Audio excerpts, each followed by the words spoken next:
Aujourd'hui, j'accueille Thomas Friand, fondateur de l'Institut Open Diplomacy. L'Institut Open Diplomacy, c'est un think tank dédié à l'étude des conditions d'une paix durable pour les générations futures.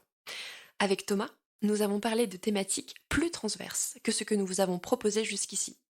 L'importance des enjeux géopolitiques pour la transition environnementale, le débat public et ses enjeux pour notre société, et sa vision d'une planification écologique qui s'inscrit dans la durée. Il exprime avec beaucoup de franchise sa vision de la COP27 qui se déroule au moment où nous enregistrons ce podcast. L'épisode est riche, les propos de Thomas sont passionnants, alors je vous conseille d'écouter jusqu'au bout. Bonjour Thomas, Bonjour Marie, merci beaucoup d'être avec moi aujourd'hui au micro de Dessinement un futur désirable. merci pour ton invitation. Avec plaisir. Donc Thomas, tu es fondateur de l'Institut Open Diplomacy, un think tank dédié à l'étude des conditions de paix durables pour les générations futures. Je suis ravie de t'accueillir et plus particulièrement parce qu'en fait jusqu'ici dans ce podcast, on a accueilli pas mal d'invités sur des industries assez précises. L'eau, le traitement des déchets, le packaging, etc. Et avec toi, en fait, on va avoir une approche un peu plus transversale.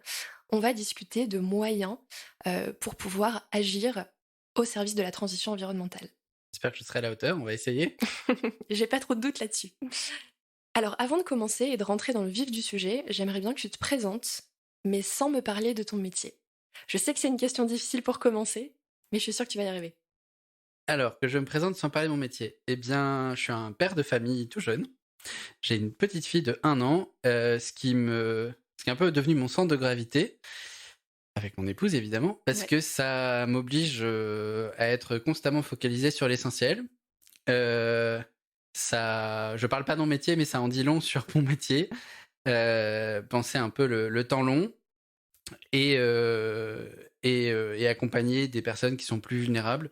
Alors, en l'occurrence, je dois accompagner ma fille à grandir, mais politiquement, la société a aussi besoin d'évoluer pour faire face à tous les défis auxquels elle est contrainte. Et évidemment, on fait souvent le lien entre le très intime et le très universel, le particulier et le général. Et je pense que c'est la meilleure façon de parler de moi sans de parler de mon métier et de ce qui me tient à cœur. Bah écoute, merci beaucoup. Relier le très intime à l'universel, c'est une très belle phrase d'introduction. Est-ce que tu peux maintenant me parler un peu plus de donc ton métier et donc ce qui t'anime au quotidien? Donc, je dirige un think tank qui s'appelle l'Institut Open Diplomacy. Un think tank, c'est un cercle de réflexion politique. Donc, je suis assez peu dans l'action, même si je travaille beaucoup avec des gens qui sont dans l'action, qu'elle soit publique ou privée. Mais pour les aider à réfléchir aux conditions les plus efficaces qu'on a d'assurer aux générations à venir, et si possible même aux générations présentes, parce que le chaos climatique a déjà commencé, des conditions de paix qui soient durables et des conditions de vie qui soient désirables. Je dis des conditions de paix parce que tout le monde le sait, d'abord la guerre n'a jamais cessé d'exister, mais pour nous les Européens, elle est redevenue très proche et très directe du fait de l'invasion russe de l'Ukraine. Et parce que non seulement la guerre nourrit notre incapacité à faire la transition et donc à assurer des conditions de vie désirables, souhaitables aux générations futures et aux générations présentes, mais en plus de ça, cette incapacité et donc l'inaction va elle-même être génératrice de conflits. Et donc mon métier consiste à réfléchir de la façon la moins anxiogène possible, la plus volontariste possible, aux rétroactions qui existent entre l'état du monde, la géopolitique, les relations internationales et notre capacité à faire la transition écologique et sociale. C'est une très vaste mission et je voudrais savoir comment ton engagement, notamment aujourd'hui lié à la transition environnementale, s'est croisé avec ton engagement politique. Ça me pose aussi la question de comment ton engagement politique est né. Est-ce que tu peux nous parler un petit peu de ton parcours en amont de tes activités d'aujourd'hui ? En fait, il n'y a aucun hasard. Quand j'ai commencé à m'engager, c'était presque une conséquence philosophique directe du fait que j'avais le droit à la citoyenneté. C'est-à-dire que j'ai adhéré à un parti politique au même moment où j'ai eu le droit de vote parce que je considérais que ça allait de pair, qu'il fallait s'engager dans la vie de la cité au moment où on devenait citoyen et que la façon la plus complète de s'engager, c'était de militer politiquement. Donc moi, je suis un centriste depuis que je suis tout petit. J'ai été éduqué dans le même lycée de Robert Schuman, donc je suis très européen et dans cette culture du dialogue franco-allemand, de la construction de la paix. Donc voilà, c'était assez naturel pour moi de m'engager dans la voie du centre. Il se trouve que quand je suis devenu majeur, donc j'ai eu le droit de vote, on commençait à peine à parler de dette publique comme un fardeau pour les générations futures. Et c'était la famille centriste qui en parlait. On est en quelle année là pour qu'on puisse se 2006. représenter 2006, ok. Et je trouvais que c'était intéressant de faire le parallèle entre la dette financière, la dette de l'État et la dette écologique dont on parlait pas du tout à l'époque. Et tout ça, ça a été un peu le moteur de mon engagement initial en me disant que, évidemment, il y avait l'engagement politique, mais que ça serait pas le seul, que ça serait très complémentaire d'un engagement qu'il y aurait un continuum avec mon engagement professionnel, donner du sens à mon métier et un engagement associatif. Et en fait, tout a convergé au fur et à mesure où les choses se sont développées, puisque pendant mes études, j'ai créé l'Institut Open Diplomacy. J'étais étudiant quand j'ai créé ce think tank que je dirige aujourd'hui, à 21 ans. Pour pouvoir proposer au président de la République qui présidait le G20 à l'époque de créer un G20 dédié aux jeunes et aux générations futures afin de leur permettre de challenger chaque année les chefs d'État et de gouvernement du G20 et du G8 redevenu G7 ensuite, ce que j'ai créé quand j'étais étudiant. Ce qui a fait d'Open Diplomacy un projet qui est devenu d'un projet étudiant à un projet politique majeur qui est donc resté un engagement bénévole très longtemps pour moi, jusqu'à ce que je décide d'en faire un engagement professionnel, puisque j'ai pris la direction générale de l'Institut en 2019 après 9 ans de bénévolat. Donc avant, tu avais une profession... Voilà, et en parallèle, je suis économiste de formation et j'ai travaillé... j'ai eu 2 parties dans ma carrière avant de me consacrer entièrement à ce think tank. J'ai travaillé dans la recherche en économie appliquée, notamment au service de la régulation financière, parce que mon premier métier, ça a été d'être gendarme financier. Supervision des banques et des assurances. Et après ça, j'ai fait de la communication diplomatique et politique. Et donc, en fait, tout s'est rejoint.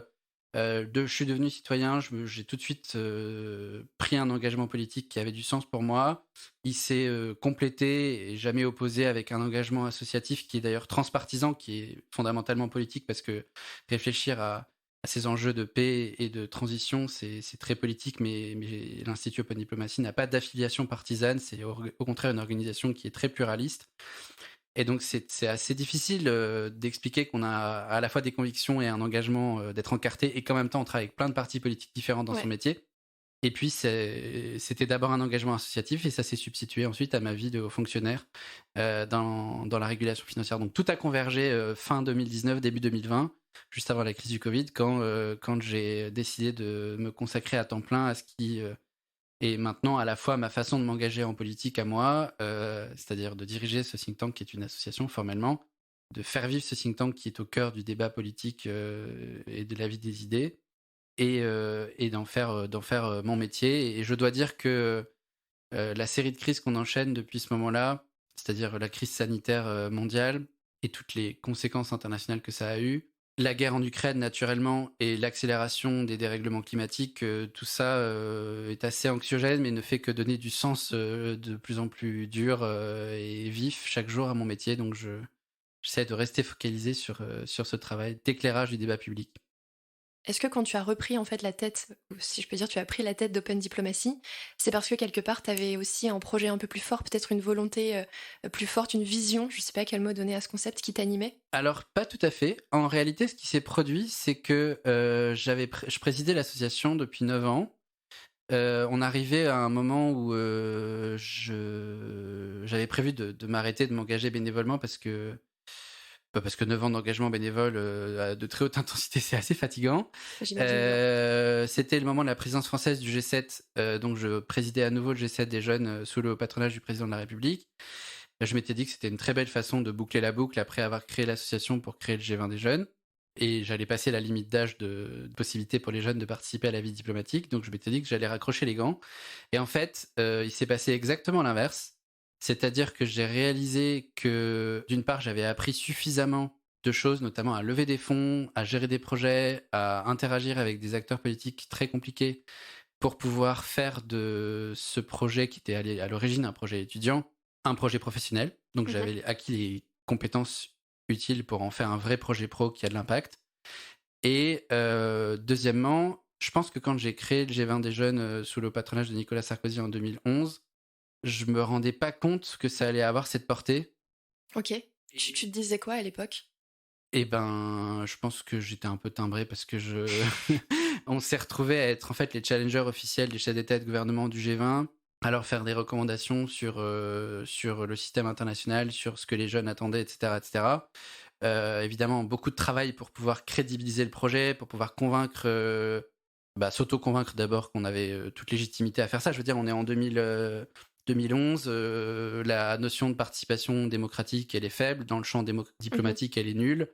On est en pleine crise de la zone euro qui se développe après la crise des subprimes. Enfin bref, c'est pas vraiment les conditions optimales pour que les jeunes aient une voix au chapitre. On est des années-lumière avant que Greta Thunberg apparaisse. Ouais. Donc je m'attendais pas du tout à ce que ça prenne. Et en fait, rétrospectivement, en 2019, quand j'ai vu le chemin que ça a parcouru, parce qu'en fait, on avait structuré non seulement l'association, l'Institut Open Diplomacy en France pour pouvoir recruter, former, financer des jeunes qui allaient pouvoir faire ce travail-là, mais aussi tout un réseau d'associations sœurs dans les autres États du G20 pour qu'ils puissent faire de même et avoir une délégation qui allait challenger l'ensemble des chefs d'État et de gouvernement de tous les pays du G20. Comme on a fait ça, et ben en fait le projet a continué. Il a tourné d'un pays qui préside le G20 et le G8 à l'autre. Après, ça a été le Mexique, puis la Russie, etc., etc. L'Australie, la Turquie. Bref, ça a continué. Et en fait, en 2019, quand je me suis réoccupé de ça, je me suis rendu compte que c'était un peu l'engagement de ma vie que de donner une voix aux générations futures. Pas seulement pour le fait d'assurer une présence, une participation directe des jeunes à l'élaboration de la décision publique, mais parce que aussi ça redonnait du sens à la politique au sens large que de penser le temps long et pas être dans la gestion de crise constante et immédiate. Et en fait, le chemin parcouru par ce projet qui a été le projet fondateur de l'Institut, quand on réalise que ça a marché, que ça a pris de l'ampleur, que les chefs d'État de la planète entière s'en sont servis pour donner une voix aux jeunes, même en Chine, avec une supervision extrêmement étroite des services de renseignement chinois, ou même en Turquie, où la parole est très contrôlée, ou même en Arabie Saoudite, où la jeunesse est très largement dominante sur le plan démographique, mais politiquement, on n'a pas le pouvoir. Vous vous dites, ok, ça a du sens de le faire, on peut y arriver, c'est utile, et donc il y a quelque chose à faire autour de ça. Et il se trouve que voilà, on arrive. Moi, quand je décide de m'y attaquer, les circonstances. Il y a le désir et puis il y a les circonstances qui vous y obligent. Quand une pandémie met la planète entière à l'arrêt et que tout le monde se dit il serait temps de commencer à réfléchir au monde d'après, que vous dirigez un think tank et qu'on vous dit il faut réfléchir au monde d'après, vous dites en fait il y a un carnet de commandes qui est gros là, donc il va falloir s'y mettre. Alors évidemment, je prétends pas du tout qu'on ait la réponse à l'ensemble des questions. Loin s'en faut, c'est pas du tout. Il serait extrêmement prétentieux de dire le contraire. Mais on va dire que la vocation initiale n'a fait que se confirmer au fil du temps. Et crise après crise, eh bien, la raison d'être d'une telle organisation s'est confirmée. Et quand c'est un projet qu'on crée alors qu'on a une vingtaine d'années, ça devient un peu une passion, quoi. J'imagine bien. Et c'est assez impressionnant le parcours de l'association et l'ampleur qu'elle a prise à l'échelle internationale. Ça me posait la question mais en fait, comment vous avez fait concrètement pour créer cette association et qu'elle soit entendue jusqu'au plus haut sommet de l'État et que vous ayez réussi à avoir cette portée internationale? Alors, je pense que j'ai pas de recette magique, j'ai juste observé quelques faits anecdotiques qui ont débloqué la situation, et c'est un peu de la chance, je dois dire.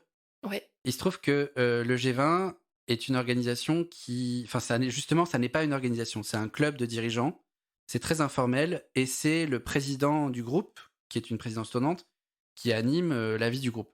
Donc quand la France a pris la présidence du club, entre guillemets, il revenait au président de la République de l'époque, donc Nicolas Sarkozy, de décider comment faire vivre le groupe. Ok. Et comme ça rend les choses très flexibles et très plastiques, et à partir du moment où vous arrivez à convaincre le leader annuel du groupe, du club, qu'il peut innover et que c'est pertinent, et en fait, vous arrivez à enclencher une dynamique.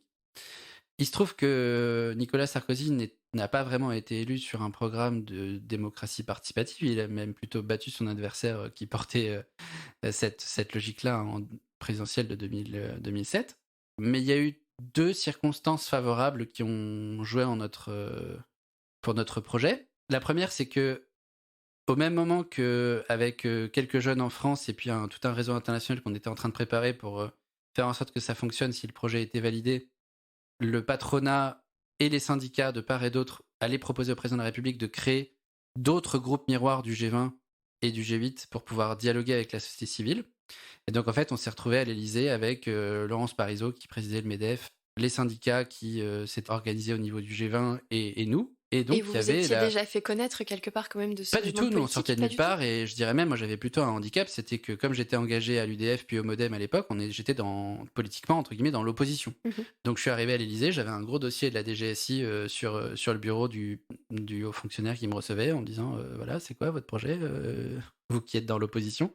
Ils savaient tout sur moi évidemment. C'est OK. très rigolo, mais et c'est tout à fait normal parce que ça donne accès quand même à des informations et à des personnalités pour lesquels il vaut mieux être respectable. Mmh.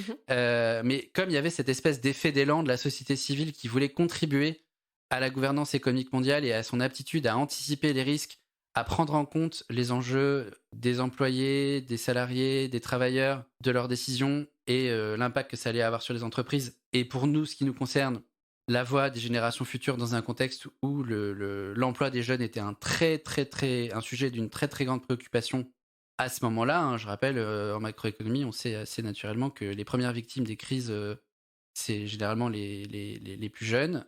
Aujourd'hui, on le voit moins parce qu'il y a beaucoup de dispositifs qui ont été mis en place pour gérer ça, mais à l'époque, c'était hyper violent. Il y avait un taux de chômage des jeunes qui pouvait aller jusqu'à 25-30%. OK. Donc la voix des jeunes était attendue, si j'ose dire. Donc on est arrivé à 3, et moi je ne m'y attendais pas à ce qu'on arrive à 3, et donc on avait l'effet de vague. Et puis il y avait une deuxième circonstance favorable, c'est qu'il y a évidemment le chef de l'État qui décide s'il prend pas, mais il était entouré de 2 personnes très bienveillantes que je connaissais pas du tout, qui ont trouvé ça suffisamment bien ficelé et fiable pour nous faire confiance, alors que j'avais créé l'association pour ça, donc on n'avait pas de track record, quoi. En l'occurrence, il s'agit d'une personne que j'affectionne beaucoup, qui s'appelle Pierre-Christian Sokoja, à qui je voudrais rendre hommage à travers ce podcast, qui est maintenant ambassadeur de France au Paraguay, et qui D'accord. était le secrétaire général adjoint de la présidence française du G20 et du G8, et qui a dit, ben ok, ça a l'air bien monté, c'est sérieux, c'est porté par des gens qui sont fiables, donc on va pouvoir leur ouvrir la voie. Et il y avait le président de la République qui avait demandé à un parlementaire de faire le lien avec les acteurs de la société civile qui souhaitaient participer aux travaux du G20 et du G8, Monsieur Roubaud, qui était député maire de Villeneuve-les-Avignon. Et pareil, même si c'était un député de la majorité et que moi j'étais engagé dans l'opposition sans me cacher, il trouvait que c'était très pertinent de donner une voix aux jeunes et de les impliquer. Et donc en fait, ces 2 personnalités-là qui avaient un rôle dans l'écosystème de décision nous ont aidés à convaincre le chef de l'État que c'était pertinent de donner une voix aux générations futures dans le format du G20. Et une fois que vous avez fait ça, en fait, ça s'emballe tout seul parce que derrière, il faut que tous les conseillers diplomatiques de l'ensemble des chefs d'État et de gouvernement du G20 donnent leur accord, ce qu'ils ont obtenu parce qu'en fait, ils trouvaient ça innovant et intéressant. Et comme ce qui a été déterminant, en fait, c'était pas de créer le projet, c'était de le rendre durable, Mmh. parce que la présidence du G20 tourne d'un pays sur l'autre. Et donc, en fait, on s'était débrouillé pour créer des associations sœurs dans les autres États du G20 et du G8, de sorte que quand la présidence allait basculer vers un autre pays, ça puisse durer. Et ça nous a permis de pas de faire un one shot, mais de faire quelque chose qui est durable et qui, malgré les crises financières, malgré les guerres, les tensions géopolitiques, etc., continue de vivre. Là, on a envoyé 4 jeunes cet été à Jakarta pour le G20 qui se réunit en Indonésie la semaine prochaine, mi-novembre, alors même qu'on ne sait pas si le G20 va continuer d'exister à cause des tensions entre Biden et Poutine. Et au mois de mai, on a envoyé 4 autres jeunes à Berlin remettre leurs recommandations directement au chancelier Scholz avec leurs homologues étrangers sur tous les sujets qui nous intéressent. Évidemment, au fur et à mesure de ces différents événements, il s'est affirmé une chose terriblement durable, c'est l'importance de la crise écologique Ouais. dans laquelle les jeunes ont un rôle très particulier à jouer. Bien évidemment, j'ai envie de revenir sur la question des jeunes. Comment toi, tu as perçu, l'arrivée de ces réflexions auprès des jeunes depuis 2011 jusqu'à aujourd'hui? On entend que ça s'est accéléré et cetera. Est-ce que toi, c'est quelque chose que tu as perçu? Qu'est-ce que tu perçois aujourd'hui par rapport à l'époque? Ah, bien sûr que je l'ai perçu parce que je pense que j'étais en plein dedans, hein, comme je le disais tout à l'heure, quand j'ai créé le G20 des jeunes, j'avais 22 ans. Parallèlement à cet engagement associatif, j'ai été élu président des jeunes du MoDem au niveau national à 23 ou 24 ans, je sais plus tout à fait. Donc comment dire, ça a toujours fait, enfin toute ma jeunesse, elle a été tournée vers la politique, et donc je vois ce qui se passe dans les yeux des jeunes qui s'engagent en politique, et très clairement, il y a une affirmation de plus en plus vive et transpartisane de l'importance d'abord de faire, puis d'accélérer, maintenant je dirais même d'accélérer, de massifier la réalisation des objectifs de développement durable, de faire la transition écologique, de répondre à l'urgence climatique. Et il y a eu des caps majeurs qui ont été passés. Je pense qu'il y a eu une première phase où les jeunes étaient d'abord instrumentalisés tout simplement comme des gens qu'il fallait avoir sur la photo pour pas passer pour des boomers. Mhm. Moi, je pense que j'ai commencé à m'engager à une phase où on sentait que donner une parole aux jeunes était utile, et ça correspond à la phase de la création du G20, du G8 des jeunes que j'ai eu la chance de présider en 2011. Mais c'était encore assez ornemental, je dirais. Il y a eu une phase où ça a pris beaucoup plus racine, c'est-à-dire où la parole des jeunes dans le système international est devenue absolument incontournable. Je pense que ça correspond à peu près à la période de la COP 21. Donc 2015. 2015, absolument. Donc c'est un peu après. Tu penses que c'est lié? Oui, oui, c'est lié, parce que je pense que les questions qui donnent le plus de sens à la participation des jeunes, c'est l'intuition, à mon avis, parfois idiote, que les jeunes sont les premiers concernés par l'écologie. C'est complètement débile à mes yeux, parce qu'en fait, les premiers qui sont concernés, c'est les gens qui vont être dans des EHPAD dans 10 ans, c'est-à-dire ceux qui sont à la retraite aujourd'hui. Mhm. Parce que c'est eux qui vont vivre des étés à 60 degrés alors qu'on n'est pas prêt, et qui supporteront pas de mourir de déshydratation très rapidement. Nous, on a le temps de s'adapter, entre guillemets, même si l'adaptation sera plus difficile, on a le temps de s'adapter. Donc je passe mon temps à dire que c'est plus du tout un sujet pour les générations futures, mais un sujet pour les générations présentes qui sont à la retraite. Mais bon, ça c'est quelque chose qui passe pas encore le mur du son. C'est vrai que je l'ai pas encore beaucoup entendu. Non, mais, Mais ça va passer. ça va venir. Hein. Ouais. Je pense que 2-3 étés de canicule qui font des morts, autant de morts qu'on a pu avoir au début des années 2000, et le sujet deviendra radicalement différent, et peut-être que les retraités prendront dans leur choix politique et leur choix microéconomique beaucoup plus de soin à faire en sorte que la transition écologique s'accélère. Mais bon, ça c'est un autre sujet. Donc, pour revenir à ta question initiale, il y a vraiment je pense, une cristallisation de l'importance de faire participer les jeunes à partir de la COP 21 dans tout le système multilatéral. Et je pense qu'à partir de ce moment-là, moi, j'ai pas assisté à un moment politique, une réunion internationale dans laquelle il n'y avait pas, d'une manière ou d'une autre, un système de représentation des jeunes qui avait été mis en place.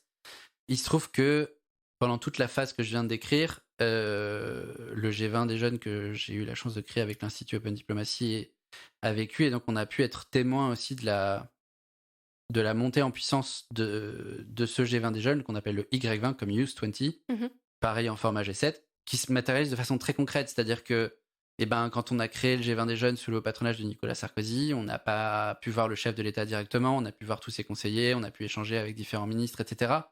Maintenant, il est inenvisageable que lors d'un sommet du G20 des jeunes ou du G7 des jeunes, ça soit pas le chef de l'État ou le chef du gouvernement qui vienne réceptionner en personne les recommandations des jeunes, qu'il n'y ait pas 3 à 5, voire 6, 10 réunions ministérielles qui aient lieu pendant le sommet, et que pendant le sommet, on n'ait pas vu l'ensemble des Sherpas de tous les chefs d'État et de gouvernement du G20 ou du G7. Aujourd'hui, c'est devenu un must-have, en fait. Il n'y a plus de... Comment dire ça, c'est un lien qui est devenu très organique. Et ça, je pense que c'est à la fois un très bon signe, parce que ça veut dire que c'est de moins en moins cosmétique, c'est de plus en plus politique, et c'est une bonne chose. Et en même temps, ça n'a pas forcément, si on est très honnête avec nous, radicalement fait changer la donne, puisque Ouais, j'allais te on poser la question n'observe pas... justement sur l'impact en fait de ces recommandations. Qu'est-ce que toi tu peux en dire en toute en transparence, toute honnêteté? objectivité, je pense qu'il faut être extrêmement modeste sur la chose. On voit, première chose, c'est qu'on a installé, parmi d'autres, hein, mais au niveau du G20, ça veut dire quand même au niveau des économies les plus puissantes de la planète, un rituel qui consiste à donner une voix aux jeunes. Donc, en tant que tel, c'est bénéfique.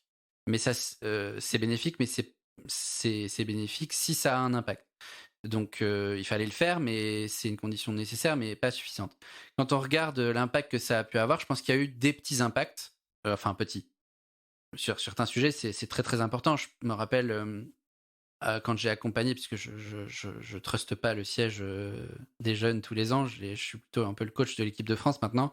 Ok. Quand je suis allé avec les jeunes en 2014 à Sydney pour le G20, il y avait toute une bataille sur la neutralité du net, sur le fait qu'on n'allait pas moduler le débit d'Internet en fonction du type d'abonnement que vous achetez pour avoir plus ou moins accès à différents sites Internet. Ça, c'est une bataille sociale et sociétale majeure et sur laquelle on a beaucoup pesé en accompagnant les ONG, les associations, les think tanks et les gouvernements qui se battaient pour préserver la neutralité du net à l'échelle internationale, alors que ce n'était pas du tout une évidence. Donc il y a des petites victoires comme ça qui sont, si j'ose dire, auxquelles on contribue parce qu'on ajoute de la pression politique au bon endroit.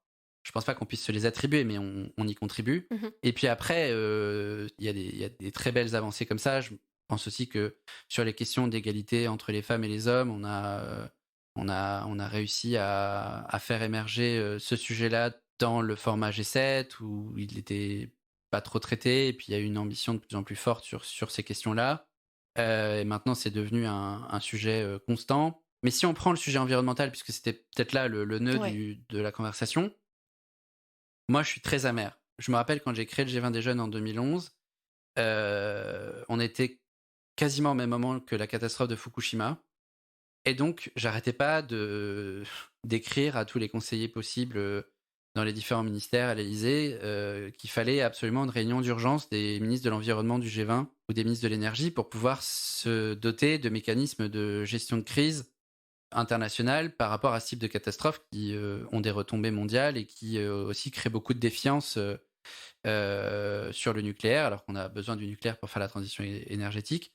Et on sait, par exemple, qu'en Allemagne, un des éléments qui a conforté Angela Merkel à arrêter enfin à ralentir, voire arrêter le programme nucléaire allemand, c'est la catastrophe de Fukushima.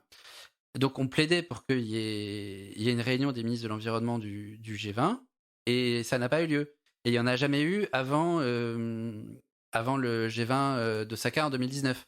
C'est absolument lunaire que les ministres de l'environnement du G20 ne se soient pas parlé avant 2019. Effectivement, même dans le contexte de la COP 21, on n'a Voilà, pas eu ce donc type de il y a eu rencontre. des échanges qui ont permis dans certains groupes techniques du G20 en amont de la COP 21 à Paris, notamment pendant la présidence turque du G20 en 2015, mais il n'y avait pas de réunion des ministres de l'environnement pour préparer tout ça. Or, on sait que aujourd'hui, d'ailleurs, on est en pleine COP 27 de Sharm Ouais. el-Sheikh, on sait qu'une COP ne peut pas réussir si elle n'est pas préparée par un sommet du G20 qui permet au plus haut niveau, c'est-à-dire au niveau des chefs d'État et de gouvernement, d'obtenir des accords qui permettent de débloquer certaines situations. Et la plus difficile d'entre elles, c'est l'engagement des États émergents à accélérer leur développement tout en renonçant aux énergies fossiles ou en s'en découplant le plus possible.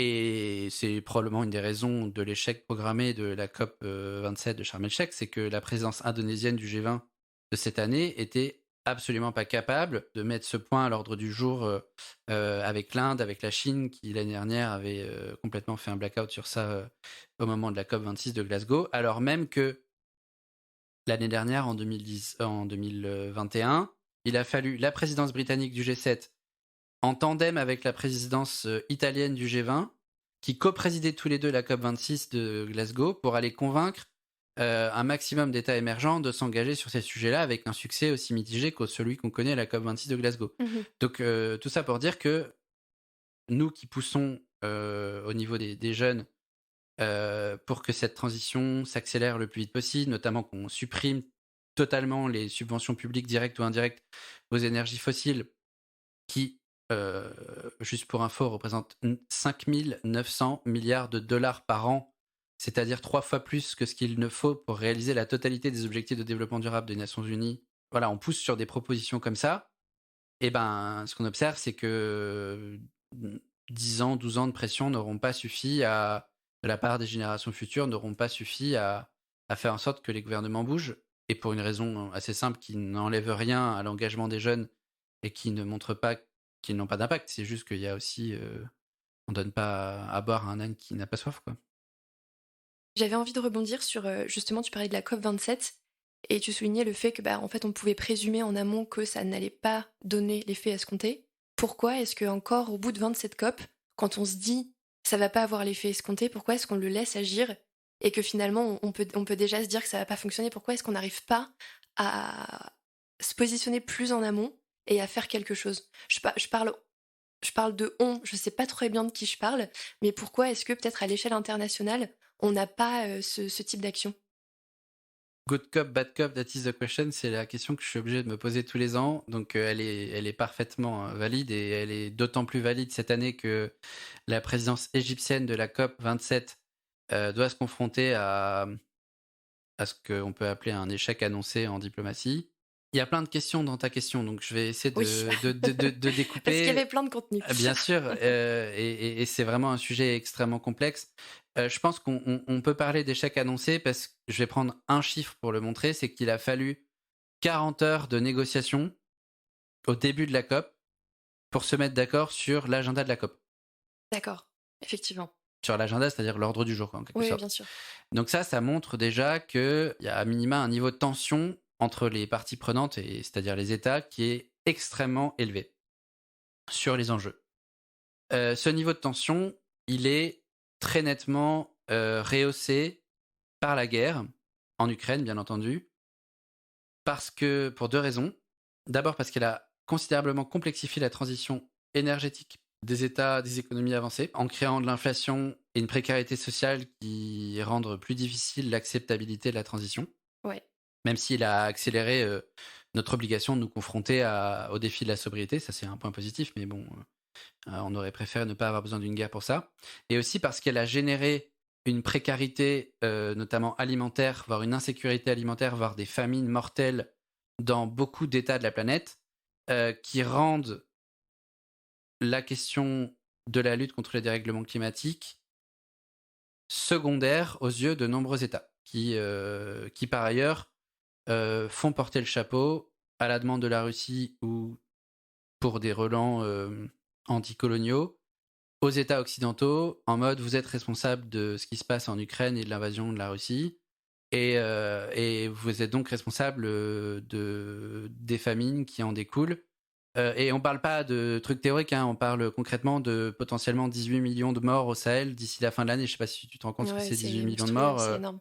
Voilà, c'est la taille d'une guerre mondiale, quoi. Oui, c'est un tiers de la population française, à Voilà, peu près. pour se donner une vague idée de ce que ça signifie. Il y a quand même 49 pays qui ont été déclarés par le secrétaire général des Nations Unies comme en état d'insécurité alimentaire très grave depuis cet été. Et donc, tout ça, tout cet état d'hypertension dans lequel le système international se trouve, rend les négociations internationales encore plus compliquées parce que, évidemment, les tensions parasitent la discussion sur des sujets qui, en eux-mêmes, sont extrêmement compliqués. Et je dis en eux-mêmes parce que, et là, il y a deux points que je voudrais aborder pour terminer de répondre à ta question. Il y a les sujets qui ont été discutés régulièrement au niveau de la COP, euh, c'est-à-dire essentiellement l'atténuation des dérèglements climatiques, c'est-à-dire la réduction de nos émissions de gaz à effet de serre, avec des engagements qui devaient être présentés État par État, des engagements volontaires l'an passé à la COP26 de Glasgow, et très clairement, il en est sorti qu'ils ne sont pas à la hauteur des objectifs de l'accord de Paris sur le climat, c'est-à-dire de limiter le réchauffement moyen de la température de la surface de la Terre à plus 1,5 degré. On est plutôt dans des scénarios catastrophes à plus 3, plus 3,5 degrés. Je rappelle juste pour le record que au-delà de plus 3 degrés, on n'est pas capable de faire la météo. Mmh. C'est-à-dire que les phénomènes physiques deviennent imprévisibles. Ne pas savoir faire la météo, ça veut dire pour nous qui sommes des gens simples, ne pas savoir comment on doit s'habiller le matin. Pour un agriculteur, ça veut dire ne pas savoir quand il doit semer et donc ne pas pouvoir nourrir la population. Oui. Pour un avion ou une voiture ou un transport, ça veut dire ne pas savoir s'il va avoir des intempéries qui veulent l'empêcher de circuler. Oui, c'est Bref, de l'incertitude et de c'est l'instabilité à tous les voilà, niveaux et de il la y société. a rien de pire que l'incertitude en économie, et il y a rien de pire qu'une telle inquiétude au niveau sociétal. Je laisse imaginer le chaos social que ça représente d'être même pas capable de faire la météo. Mhm. Dire la société est fondée sur notre capacité à juste savoir quel temps il va faire au moins dans les 3 mois qui viennent, quoi. Or, à plus 3 degrés, on n'est plus capable de faire. Donc, première chose, c'est qu'il y a des échecs cumulés qui font qu'on est toujours dans ce débat de comment on peut accélérer la réduction des émissions de gaz à effet de serre. Il faut être très simple, hein. Il y a un peu 3 camps. Il y a le camp des États occidentaux qui, bon an mal an, ont fait une partie de l'effort, peuvent faire mieux, mais représentent, en tout cas pour les Européens, une part de moins en moins grave du problème. Il y a les États émergents qui ont une aspiration tout à fait légitime à sortir des milliards de gens de la pauvreté, mais qui le font sans renoncer aux énergies carbonées et donc aux énergies fossiles, et donc qui ne prennent pas leurs responsabilités en matière de dérèglement des émissions de gaz à effet de serre. Et là, il faut être très clair, même quand on prend les émissions cumulées par tête, les responsabilités sont de plus en plus du côté des États émergents. Je veux dire, aujourd'hui, la Chine représente 30% des émissions de gaz à effet de serre, c'est-à-dire plus que les États-Unis et l'Europe entière ensemble. Quand on prend les émissions par tête, c'est à peu près équivalent. Un Chinois, c'est 9 tonnes de CO2 par an, un Après, Français, comme en c'est 10. français, ouais. Et quand on prend les émissions cumulées, y compris les émissions cumulées par tête, c'est-à-dire avant l'ère pré-industrielle, on est à un niveau de responsabilité qui est différent. Et pourtant, la Chine reste dans le camp des États développés et réclame des financements pour s'adapter, etc., etc., alors qu'elle réclame aussi d'être la deuxième puissance économique mondiale. Donc il y a un blocage géopolitique. Et puis il y a un troisième camp, qui est le camp de ceux qui sont déjà dans la mouise, si j'ose dire, parce que c'est les États qui sont à la fois les moins responsables des dérèglements climatiques parce qu'ils émettent le moins, mais c'est en même temps les États qui en souffrent le plus parce que c'est ceux qui sont directement concernés par les conséquences physiques des dérèglements climatiques qui sont déjà dramatiques dans certaines zones du monde. Tu penses au Pakistan, par exemple? Le Pakistan en fait partie. On sait que 30% de la population pakistanaise vit les pieds dans l'eau aujourd'hui, mais je pense d'abord et avant tout aux îles, aux États insulaires, qui représentent rien de rien dans les émissions de gaz à effet de serre mondiales et qui vont littéralement disparaître à horizon 5, 10, 15 ans. C'est-à-dire disparaître de la carte de la planète. Voilà, donc il y a cet effet de tension où les acteurs se renvoient la balle. Et moi, je pense qu'il y a un vrai sujet qui est comment est-ce qu'on arrive à réengager les États émergents sur une trajectoire de développement de leur économie qui est décarbonée, leur faire prendre des raccourcis dans leur modèle de développement, ce qu'on est capable technologiquement de faire et financièrement de faire, mais encore faut-il qu'ils l'acceptent. Et là où ça pose problème, c'est pour ça que j'étudie à la fois la géopolitique et les enjeux climatiques, c'est que tout ce qui vient parasiter ça, c'est leur désir d'imposer un nouvel ordre mondial. La Chine a quand même exprimé de façon très explicite le fait qu'elle voulait subvertir avec la Russie l'ordre international, donc tirer au maximum profit de cette situation de tension. Et là, on a un problème. Et puis, il y a un dernier point, c'est parce qu'il a été mis à l'ordre du jour enfin cette année à la COP, c'est ce qu'on appelle les pertes de dommages, c'est-à-dire tous les mécanismes financiers qui doivent compenser si tant est que ça soit possible de compenser ce type de dégâts, les pertes dramatiques qu'ont déjà subies, encaissées les États les plus vulnérables. Et on parle de sommes financières qui sont astronomiques, qui sont une compensation financière, mais qui moralement ne compenseront jamais les choses, les destructions qui ont été engendrées par les dérèglements climatiques, et donc qui d'une certaine manière créent encore une forme de dette morale envers certaines populations. Donc je pense que voilà, cette COP27, on peut la lire comme un risque d'échec annoncé, parce que vu l'état d'hypertension internationale dans lequel on se trouve, vu les rivalités géopolitiques qui parasitent la faculté, notre possibilité de coopérer avec les émergents pour les aider à prendre une trajectoire de développement qui soit bas carbone, et vu le coût financier que représente le dédommagement des États qui ont déjà subi des catastrophes climatiques, il va être extrêmement difficile d'obtenir des accords ambitieux et sérieux. Et ça va ajouter de l'échec à l'échec. Et tout ça, ça provoque du cynisme et du désengagement chez beaucoup d'acteurs. Merci Thomas. J'ai envie maintenant qu'on parle du débat public et de transition environnementale. C'est un sujet sur lequel tu es très engagé depuis longtemps. Quand j'ai réfléchi en fait et préparé cette interview, je me disais que le débat public finalement, c'est la façon pour un peu monsieur, madame, tout le monde de pouvoir se rattacher à des sujets, essayer de comprendre des sujets qui quelque part nous dépassent. C'est la définition que j'en ai, j'imagine que la tienne elle est tout autre, mais j'aimerais bien pouvoir avec toi discuter de ce sujet. C'est quoi les inconvénients, c'est quoi les limites, comment il est utilisé aujourd'hui.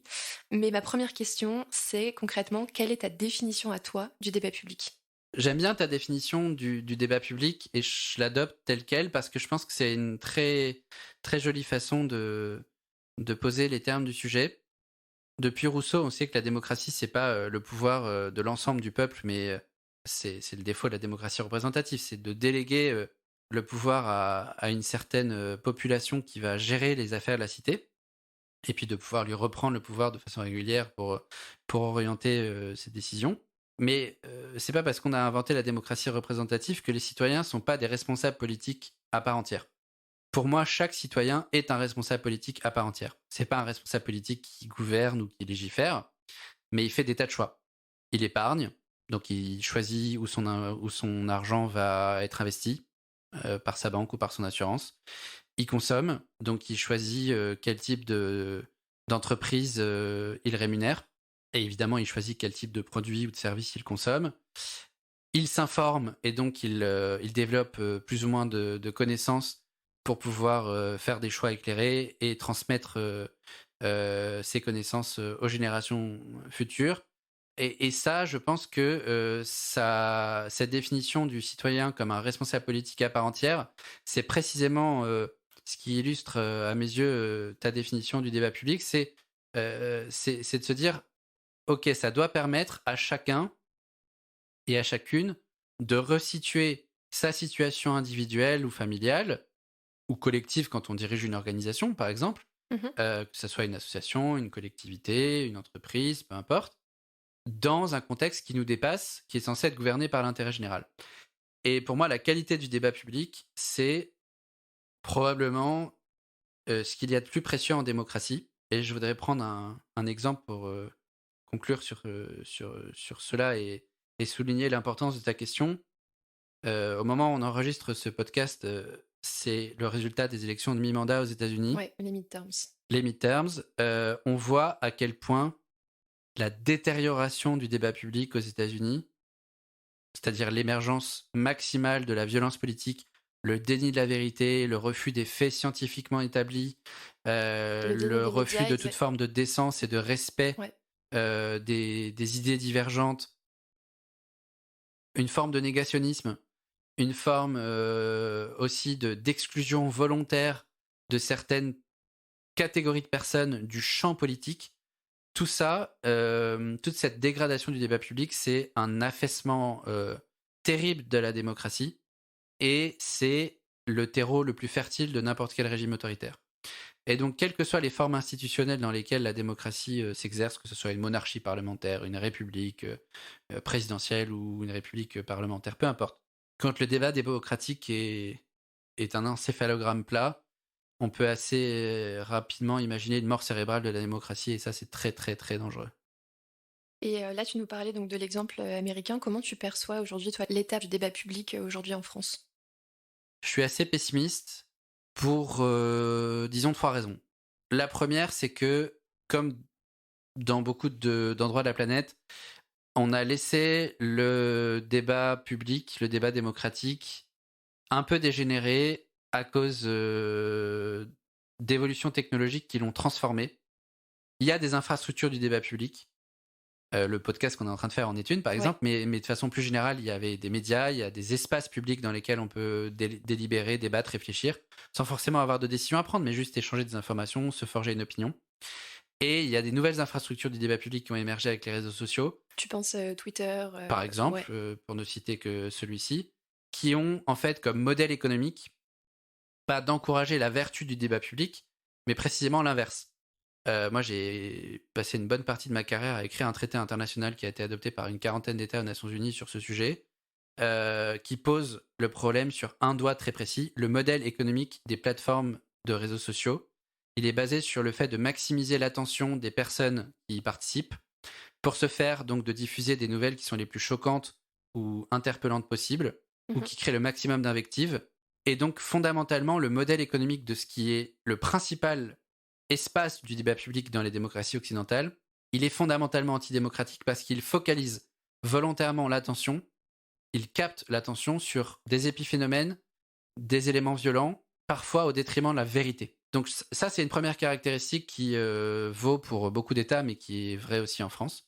Deuxième élément qui me rend assez pessimiste, c'est que dans ce contexte-là, on assiste littéralement à une polarisation, si ce n'est à une fragmentation de l'espace public. C'est-à-dire qu'il y a des gens qui ne veulent même plus se parler parce qu'ils pensent que la discussion ne sera même pas utile avec quelqu'un d'autre. On a tous souvenir de conversations pendant la pandémie avec des personnes plus ou moins anti-vax, plus ou moins convaincues de la gestion de crise sanitaire, avec qui il était même plus possible de discuter parce que ça crée une telle tension que ne pas parler était mieux que de parler. Et ça, c'est des phénomènes individuels, mais quand ça se crée à l'échelle collective, et quand on voit comment ça peut dériver à l'Assemblée nationale, par exemple, c'est la preuve d'une dégénérescence du débat public qui est, à mon avis, gravissime. Et je crois que ça ne fait que s'accélérer, y compris parce qu'il y a des personnages politiques, je dis bien des personnages et pas des personnalités politiques ou des responsables politiques, mais des personnages politiques qui jouent de cela parce qu'ils émergent et ils existent grâce à ça et grâce à rien d'autre. Et troisième et dernier élément qui est toujours mon prisme géopolitique, c'est que on est dans une concurrence mondiale des puissances et que ces faiblesses naturelles de la démocratie sont savamment exploitées par des régimes politiques pour lesquels la démocratie n'a pas lieu d'être et qui donc viennent accentuer ces faiblesses, accentuer la violence politique, accentuer l'hystérisation du débat public, faire émerger des personnages politiques qui font dégénérer le débat public, voire mettre en circulation des fausses informations qui vont déstabiliser des régimes. Je rappelle un fait simple. Aux États-Unis, en 2016, Hillary Clinton gagne les élections présidentielles selon le vote populaire. Mais par le phénomène de ciblage opéré sur les réseaux sociaux grâce à certaines fake news, sur la base de nouvelles quasi mensongères sur la prétendue criminalité de sa gestion de ses emails déterrés par le FBI dans la dernière ligne droite des élections présidentielles, Donald Trump a pu gagner dans certains États clés qui, via le système des grands électeurs américains, ont permis à quelqu'un qui est littéralement chaotique de gagner la présidence de la première puissance mondiale. Ouais, et ça, c'est pas le phénomène du hasard. Ce que tu nous dis là, c'est que même au-delà donc, de ce débat public qui commence un peu à dégénérer quelque part, les conséquences peuvent être totalement démesurées et avoir des impacts long terme à l'échelle politique et mondiale. Je pense que j'irai plus loin que ce que tu dis. Ta conclusion est juste, mais je l'aggrave un tout petit peu. Elle a déjà des conséquences gravissimes. Elle a déjà fait vaciller des régimes. Le Royaume-Uni vit une crise institutionnelle et politique continue depuis le Brexit, qui est le résultat partiel de l'exploitation par des puissances internationales du désir d'indépendance de certaines franges de la population britannique qui ont voté pour le Brexit, qui l'ont très vite et très rapidement regretté en réalité, ce qui a plongé le Royaume-Uni dans un chaos institutionnel.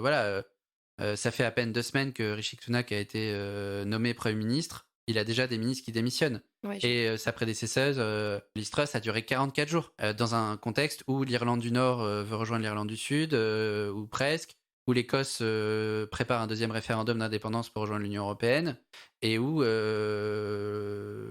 n'y a plus de continuité politique de l'État. Donc je prends l'exemple du Royaume-Uni. Pourquoi ? Parce que c'est, dans le contexte géopolitique que j'ai décrit tout à l'heure, c'est pas neutre. On parle d'un des 5 membres du Conseil de sécurité des Nations Unies qui est doté d'armes nucléaires et qui est un des premiers pays à soutenir sur le plan militaire l'Ukraine.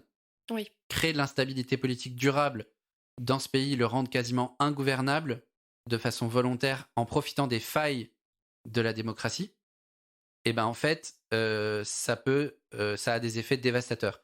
Et ça en a notamment sur l'idée même de démocratie. L'idée même de respect de la démocratie recule dans de nombreux États. Quand on interroge, y compris les Français, sur leur confiance en leurs élus, elle est drastiquement faible. Et même pour les élus locaux, elle n'a fait que diminuer. Quand on les interroge sur leur confiance dans les médias, elle est médiocre. Quand on les interroge sur est-ce qu'il vaudrait mieux un dictateur pour gérer le pays plutôt qu'un système démocratique, qui sont de plus en plus nombreux à dire que bah oui, finalement un homme fort c'est pas si mal, etc., etc. L'idée même de démocratie est en danger quand le débat public dégénère. Ouais. Le décor que tu nous plantes là, moi en tout cas il me fait peur. Il n'est pas très rassurant pour la suite. Donc j'ai naturellement envie de plutôt te poser la question sur le côté un peu désirable de ce débat public, notamment par rapport à la transition environnementale. Donc je te propose, avant d'explorer la désirabilité, plutôt de te demander où est la place de la transition environnementale dans ce débat public, si elle doit en avoir une. Alors, d'abord, il n'y a aucune transition environnementale qui est possible sans débat démocratique, sans débat public qui soit fonctionnel. D'où l'importance du sujet qu'on a abordé avant. On l'a vu avec la crise des Gilets jaunes, c'est pas possible d'imposer la transition aux gens.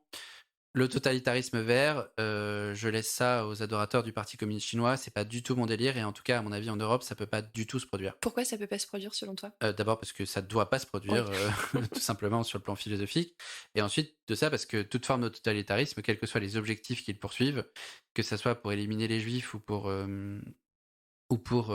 sauver la planète, quand on retire leur liberté aux individus, ça dégénère forcément à un moment ou à un autre parce que le pouvoir étant de nature à corrompre ceux qui l'exercent, assez naturellement, même si les intentions sont bonnes, en général, ça finit assez mal. Donc, j'en reviens au sujet initial. Je pense qu'il n'y a pas de transition démocratique qui soit efficace et réussie sans qualité démocratique. Et donc, ça donne une responsabilité particulière à tous ceux qui contribuent au débat public sur ces questions-là, ou tous ceux qui structurent le débat public sur ces questions-là. Tu peux nous détailler un peu les acteurs? On a parlé des réseaux sociaux. Ouais, absolument. Je pense que je voudrais en mentionner un, parce que j'ai signé une tribune pendant l'élection présidentielle pour un quota climat des médias. Je pense que c'est lunaire que, à l'heure où on parle de l'échec de la COP27 et d'un dérèglement climatique qui sera sans doute au-dessus des plus 3 degrés d'ici la fin du siècle, il y a encore que 16% du temps d'antenne des médias mainstream qui parlent de transition écologique, alors que ça devrait être le sujet prioritaire de l'actualité. D'autant plus que c'est le sujet prioritaire de l'opinion, parce qu'il a des répercussions sur notre santé, sur notre pouvoir d'achat, sur notre vie quotidienne, sur notre façon de, sur notre mode de vie. Bref, la transition écologique, c'est omniprésent dans toutes les questions qu'un individu se pose. Et prétendre le contraire serait absurde. Donc je pense que les médias ont un rôle majeur à jouer pour transformer le débat public. Ils ont un rôle d'autant plus complexe à jouer qu'eux-mêmes doivent se transformer pour y parvenir. D'abord parce que c'est pas forcément sexy de parler de la complexité de la transition écologique. C'est à la fois très politique et très technique. Et il faut rentrer dans les détails, chose que certains médias aiment et savent faire et que beaucoup n'aiment pas ou ne savent pas faire. Alors même que en France, on a des gens qui souhaitent être mieux informés sur ces questions-là et souhaitent pouvoir se projeter dans quelque chose qui fonctionne parce qu'il y a on a tous besoin d'espoir, hein, très concrètement. Mhm. Et puis deuxième élément dans lequel les médias doivent évoluer sur ce sujet-là, c'est d'arrêter d'aborder le sujet climatique ou le sujet, je dirais plus largement environnemental, parce que je voudrais surtout pas qu'on occulte la biodiversité dans la conversation, Ouais. qu'ils arrêtent de l'aborder de façon météorologique. C'est-à-dire en disant, tiens, il va faire chaud la semaine prochaine, si on reparlait climat. Oui, le climat n'est pas la météo, en fait. Voilà. Et ça, je pense que c'est une confusion qui règne volontairement dans les rédactions, parce qu'ils ont besoin d'une accroche, entre guillemets, pour justifier de traiter tel ou tel sujet. Et ça, je pense que ça rend le traitement médiatique de ces enjeux extrêmement anecdotique, alors même que c'est un champ des possibles, c'est un champ de créativité, c'est un champ même de désirabilité qui est extrêmement intéressant. C'est la transition écologique, c'est peut-être l'aventure humaine la plus passionnante qu'on peut avoir devant nous. Et donc, je pense que les premiers grands médias de masse qui s'empareront honnêtement et intelligemment du sujet marqueront très rapidement des points et joueront un rôle majeur dans l'accélération de la transition avec un état d'esprit peut-être plus optimiste que le mien. Ok. Oui, effectivement, le rôle de média, et je comprends bien ce point nécessaire de transformation pour plus de pédagogie quelque part, et de rendre aussi plus sexy, comme tu le disais, le sujet de la transition. On parle de l'acteur médiatique, on a parlé des réseaux sociaux. Est-ce que tu vois d'autres acteurs aujourd'hui qui structurent le débat public en France? Bien sûr, tous les corps intermédiaires contribuent à leur manière à structurer le débat public. Je vais prendre un exemple, hein, une des activités les plus importantes que l'on mène avec l'Institut Open Diplomacy, c'est d'organiser les rencontres du développement durable, qui sont un événement gratuit, ouvert au plus grand nombre, destiné au plus grand nombre, qui fait étape dans une région de France différente toutes les semaines entre mi-septembre et fin décembre. Et précisément, notre objectif, c'est d'aller à la rencontre du grand public français pour pouvoir l'aider à se poser toutes les questions les plus importantes, les plus structurantes sur les principaux enjeux de la transition écologique, l'innovation au service de la transition, le développement de l'économie circulaire, la relation qui existe entre la transition numérique et la transition écologique, nos modèles de développement, la notion de sobriété, qu'est-ce qu'on peut mettre derrière, qu'est-ce qui est souhaitable en matière de sobriété, la façon dont on peut décliner à l'échelle territoriale la planification écologique et les stratégies de transition. Il y a plein de questions derrière et ce que l'on a monté avec ces rencontres du développement durable, on ne le fait pas seul, évidemment. On a plus de 70 partenaires qui y sont associés. Et que ce soit des entreprises, des institutions internationales, des collectivités locales, des universités, des associations, des ONG, des think tanks, etc. Tous ces acteurs-là sont des acteurs qui viennent structurer le débat public et rendre possible ce qui est l'objet social de l'Institut Open Diplomacy et donc de ce projet des rencontres du développement durable, c'est-à-dire d'augmenter la qualité du débat démocratique sur les questions de transition. Je suis d'ailleurs très heureux qu'on ait d'excellents médias qui travaillent avec nous sur ce sujet. La preuve que tous les médias sont capables de s'engager dans ce domaine-là et de se montrer volontaristes. Mais chaque acteur peut jouer sa part. Je voudrais donner un seul exemple très concret. Quand on parle d'améliorer le débat public, de faciliter la transition parce qu'on en comprend mieux les termes, je dis une proposition très simple. Pourquoi est-ce que les entreprises, qu'elles soient petites, moyennes ou grandes, prendraient pas tout l'engagement de faire une fresque du climat à leurs collaborateurs? Voilà, ça prend 3 heures. quelques heures, ça peut faire un très bon moment de team building. Ok, on fait face à des sujets qui sont un peu de nature à péter l'ambiance, donc pour du team building, c'est pas évident, mais je pense que du coup, toutes les entreprises pourraient jouer à leur échelle, puisque ce sont des écosystèmes de vie à part entière, une contribution à la transition écologique en créant le meilleur cadre intellectuel pour que chacun détienne les bases scientifiques, les meilleurs termes du débat public pour pouvoir réfléchir à ces sujets-là. Voilà, un exemple très concret, on parlait des médias tout à l'heure, mais tous les acteurs peuvent jouer un rôle. Nous, on essaie de le faire en tant que think tank avec nos 70 partenaires et cet événement qui sillonne le pays.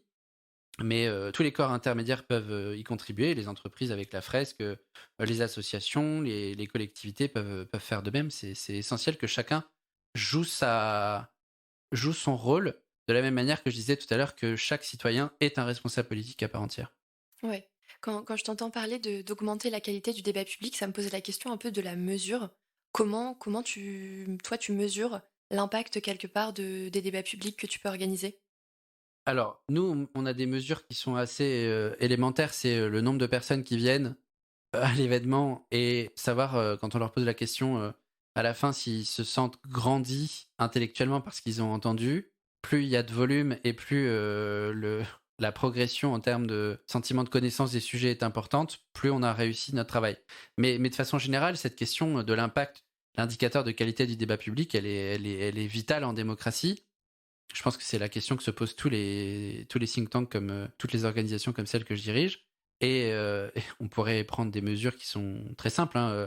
Combien de fake news sont en circulation? Est-ce qu'elles circulent plus ou moins vite? Est-ce qu'elles produisent dans la réalité des faits qui viennent transformer le réel? C'est-à-dire à partir du moment où une fausse information a des effets sur des décisions économiques, des décisions politiques, ben là ça devient grave. Est-ce que ces fake news ont été... c'est du gros rouge qui tâche, c'est-à-dire c'est vraiment un mensonge qu'on aurait pu détecter de façon rapide avec un tout petit peu de jugeote, ou est-ce que c'est l'objet d'une opération très sophistiquée de renseignement qui part de faits qui ont été travestis, qui ont été modifiés pour pouvoir changer une perception du réel? Voilà, il y a plein de façons d'analyser la qualité du débat public si on s'intéresse juste au champ des fake news, leur complexité, leur impact, leur vitesse de circulation. Et je dois dire que quand on regarde les 10-15 dernières années, on n'a pas trop de raisons de se sentir mieux dans le débat public français. Je prends un exemple tout simple qui, moi, m'attriste énormément, quelles que soient les personnes politiques engagées qui en ont souffert. La politique, c'est extrêmement ingrat parce qu'il faut beaucoup renoncer à sa vie personnelle, parfois même à sa vie professionnelle pour s'engager pour le collectif. Le nombre de personnes politiques, y compris des gens très simples, à l'échelle d'une petite commune qui subissent des agressions physiques ou psychologiques n'a fait qu'exploser pendant ces dernières années. Et ça, je veux dire, qui a envie de s'engager en politique? Qui a envie de s'engager pour le collectif? Qui a donc envie de porter la responsabilité de la transition écologique quand, au mieux, vous vous prenez des insultes et au pire, vous pouvez vous prendre une balle dans la durée. Enfin, c'est là où on en est. Et je pense que sans vouloir dramatiser, parce qu'on n'est pas non plus aux États-Unis où là on a atteint des situations absolument incroyables. En France, on n'a pas vraiment de quoi se réjouir sur ce sujet et l'hystérisation ne fait que commencer parce que précisément, quand je parlais tout à l'heure des personnages politiques qui se construisent dans l'hystérisation du débat public, il y en a un grand nombre dans le domaine de l'écologie. Ouais, tu vois, j'avais pas imaginé que comme indicateur, on pouvait avoir le taux d'agression. Typiquement, c'est quand même de tristes indicateurs qu'on peut prendre pour mesurer une qualité de débat. J'ai envie de revenir sur une question qu'on a abordée tout à l'heure sur la complexité des sujets. C'est une question notamment c'est un point notamment qu'on a abordé quand on parlait des médias. Est-ce qu'à ton avis, on peut mettre n'importe quel type de sujet dans le débat public? Je pense notamment à des sujets très techniques, très scientifiques. Il y a pas mal de débats sur le nucléaire. Quel est ton avis sur le sujet? Est-ce qu'il n'y a pas aussi des sujets qui nous dépassent un peu? Alors, je pense que il faut admettre qu'il y a des sujets qui sont compliqués. Notamment sur la transition, hein, qui reste Évidemment, bien mon axe. entendu, d'abord et avant tout sur la transition parce que c'est très technique. Mais je pense que la plupart du temps, les gens qui invoquent le sujet de la complexité sont des gens qui ont la flemme de s'emparer de la complexité, alors même que chez les citoyens français, et c'est pas pour rien qu'il y a un tel rejet des médias et dans la population, il y a une volonté de mieux comprendre les sujets et de pas avoir le sentiment d'être pris pour des idiots. T'as lu des études sur ça, sur ce sujet? Il y a plein d'études qui sont publiées là-dessus, mais sur le rejet des médias et d'abord et avant tout le rejet des chaînes d'information continue. Mais dans le sens inverse, moi je le vois de façon très positive. Quand j'ai créé les rencontres du développement durable et que j'ai annoncé à tous mes partenaires qu'on allait faire 100 heures de débat, 50 panels, la première édition sur les 17 objectifs de développement durable de l'ONU, tout le monde m'a dit tu vas saouler tout le monde avec ça, c'est trop, c'est indigeste, etc. Et en fait, on a eu 7900 participants et on a observé que une personne qui s'était inscrite une fois, en moyenne, elle revenait 3 fois parce que en fait, on traitait les sujets de façon suffisamment approfondie pour que ça soit digne de son intérêt et donc qu'elle y consacre du temps. Et ce qu'on voit de façon corollaire, c'est que sur Wikipédia, sur YouTube, sur certains réseaux sociaux, ou encore sur des formats médiatiques un peu différents comme les podcasts, et ben quand on rentre dans la complexité des sujets, les formats longs ne sont pas rejetés par le public. Il y a un désir public d'intelligence. Et ce qui est difficile en réalité, ça n'est pas la complexité du sujet, c'est la faculté d'expliciter la complexité, c'est-à-dire de la rendre accessible, évidemment peut-être de la réduire un petit peu, mais de la résumer, de la présenter de façon schématique, d'en expliquer les liens logiques, de prendre le temps d'insister sur l'essentiel. Et moi, je trouve que tout ça est faisable. Il y a des personnes qui font ça de façon magistrale, mais c'est pas le métier. Valérie Masson-Delmotte, qui est coprésidente du premier groupe du GIEC, qui est donc une climatologue de renommée mondiale, elle passe beaucoup de temps à faire de la pédagogie sur le climat, mais elle n'est pas journaliste, elle n'est pas payée pour ça. Elle donne du temps de son travail de climatologue pour expliquer ce que ce sont les dérèglements climatiques et vulgariser les choses. Or, en réalité, sur le sujet du climat comme sur le sujet de la biodiversité, mais aussi sur le sujet de la façon dont les entreprises peuvent s'engager, sur la façon dont le gouvernement peut agir, à l'échelle locale, la puissance publique locale, à l'échelle nationale ou locale, on a besoin d'être beaucoup plus dans les détails. Et c'est possible, c'est souhaitable. Il y a un exemple qui me fait beaucoup marrer, moi. C'est le phénomène un peu de gourou autour de Jean-Marc Jancovici. Jean-Marc Jancovici, il commence pas une interview médiatique sans dire qu'il n'a pas assez de temps pour parler des sujets et qu'il serait peut-être temps de rentrer un peu dans la complexité des sujets. À chaque fois, ça énerve les journalistes, mais il a fondamentalement raison.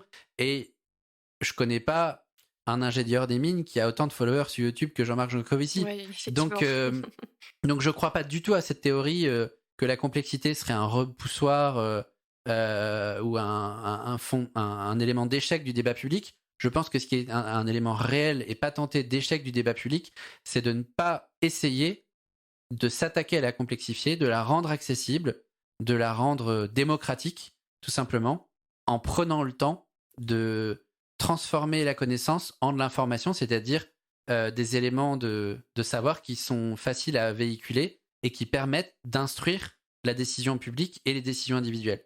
Et ça, c'est le travail, on en revient à l'essentiel, le travail des médias, au sens strict, puisqu'un média, c'est un lien entre deux espaces, un espace de connaissance qui offre la connaissance et un espace qui a un besoin de connaissance. Et aujourd'hui, je le dis avec d'autant plus d'humilité que je travaille beaucoup avec les journalistes et j'ai beaucoup d'admiration pour ce métier. En réalité, il y a un énorme effort à faire pour s'emparer de la technicité de ces sujets-là, pour pouvoir les rendre plus accessibles. Je pense que c'est en train de changer parce que la pression monte. Et c'est simple, hein, un média qui ne parle pas des sujets qui intéressent les gens, ben, en fait, il perd son audience. Donc, à mon avis, ils vont s'y mettre dardard. Mais il y a quand même dans cette période un peu transitoire où les choses bougent, il y a quand même un effet délétère qui est que pendant ce temps, eh ben, le débat démocratique sur ces sujets de transition s'affaisse, s'effondre, et parfois commet même l'erreur grossière de mettre, parce qu'on est attaché au principe du pluralisme, de mettre sur le même plateau des opinions contradictoires en ayant encore des climato-sceptiques et des gens qui sont là à expliquer que non, le climat, c'est pas un problème pour faire mousser les scientifiques. Voilà, il y a aussi une responsabilité de la part des journalistes, encore aujourd'hui, bien sûr d'aller vers la complexité, mais d'arrêter de choisir de mettre sur le même plan des arguments qui n'ont pas la même validité scientifique, et d'inviter plutôt des personnes qui vont être contradictoires dans la finesse, de jouer l'esprit de la nuance et d'aller plus en profondeur dans les sujets. Je pense que les médias courageux qui s'attaquent à ça seront d'utilité publique, et je me réjouis d'avoir vu quand même en cette rentrée politique, on a vu des annonces assez fortes des médias du service public notamment pour faire beaucoup plus d'efforts dans ce domaine-là. Heureusement, il y a plein d'autres acteurs, des ONG, des associations, des think tanks, des universités, qui ont compris que le débat public était un peu le pouls de la démocratie et qui essayent de jouer leur rôle en attendant. Mais ça reste quand même la fonction principale des médias. Donc pour un peu résumer cette partie, je pense qu'on peut dire que le rôle du débat public, c'est vraiment d'éclairer les citoyens. Je note d'un côté les tensions assez fortes sur des sujets qu'on n'aborde plus, qu'on n'ose plus aborder, qui commencent à... en fait, on voit le sujet dont on ne parle plus. On voit aussi la polarisation qui s'opère dans la société et des sujets qui sont très très clivants. Et d'un autre côté, on voit que, tu le soulignais, la volonté de s'informer plus en profondeur. Tu notais le fait qu'on soit plutôt sur du format long, parce que notamment c'est des sujets qui sont complexes, qui nécessitent de rentrer dans le cœur des choses. Et en parallèle de ça, ça veut dire qu'on a besoin d'acteurs qui sont capables de décomplexifier pour rendre plus accessible et attrapable. Et donc je me dis que ça fait peut-être appel à la création de nouveaux métiers, entre quelque part la vulgarisation et le journalisme. Et on a aussi pas mal parlé de tous les acteurs et leur complexité, entre les réseaux sociaux, les associations, les ONG et think tanks comme l'Institut Open Diplomacy. J'ai maintenant envie de te parler d'un autre sujet, qui est celui de la planification écologique. Alors pourquoi ce sujet? Parce que je sais notamment que tu as écrit sur ce sujet, donc c'est pas un hasard si je te pose la question. Et je le vois aussi comme un moyen, en fait, d'entraîner la transition environnementale à l'échelle d'un pays. Mais je vais pas en dire plus, et je vais te laisser la main sur le sujet. Qu'est-ce que c'est pour toi la planification? Et quelque part, pourquoi c'est désirable? Eh bien, c'est désirable exactement pour la raison que tu as indiquée, c'est-à-dire que si c'est bien fait, la planification écologique a pour objectif de maximiser l'impact, le bénéfice écologique et social de tous les acteurs qui peuvent contribuer à la réalisation de nos objectifs de développement durable. Les entreprises, petites, moyennes, grandes, les collectivités, les associations et évidemment aussi les individus. Donc ce serait nous mettre en situation de performance, quelque part. Exactement, c'est-à-dire créer le contexte politique et institutionnel qui nous permet d'être les plus efficaces en matière de transition. Plus efficace, c'est-à-dire en gros, il faut pour ça donc se fixer des objectifs. Le premier d'entre eux, c'est la lutte contre les dérèglements climatiques et le développement de nos facultés d'adaptation aux dérèglements climatiques qui ont déjà commencé, Oui. mais pas que. Donc, par rapport à la planification écologique, moi j'ai quelques idées assez arrêtées qui me semblent très importantes. La première, c'est que on parle de planification écologique si on réduit celle-ci à la réduction des émissions de gaz à effet de serre, on a perdu d'avance. Selon toi, on doit l'étendre à d'autres domaines comme la biodiversité?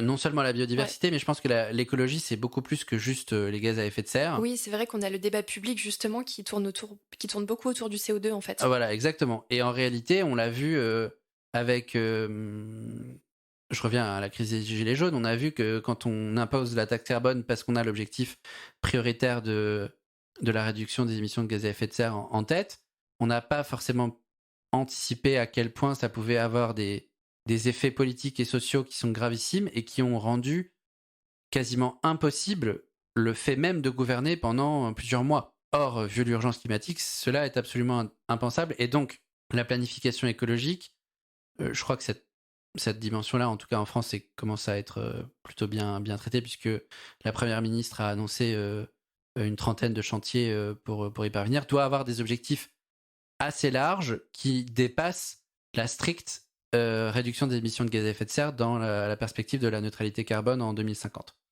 Deuxième élément qui, à mon avis, est très important dans la planification écologique, précisément pour atteindre l'objectif que j'ai donné tout à l'heure, c'est-à-dire de maximiser ce que l'ensemble des acteurs peuvent faire, à commencer par la puissance publique, bien entendu, pour réaliser nos objectifs de développement durable, c'est de créer des normes qui permettent aux acteurs les plus engagés, les plus vertueux, les plus volontaristes, de ne pas subir de dumping écologique ou social. Je vais prendre un exemple très concret.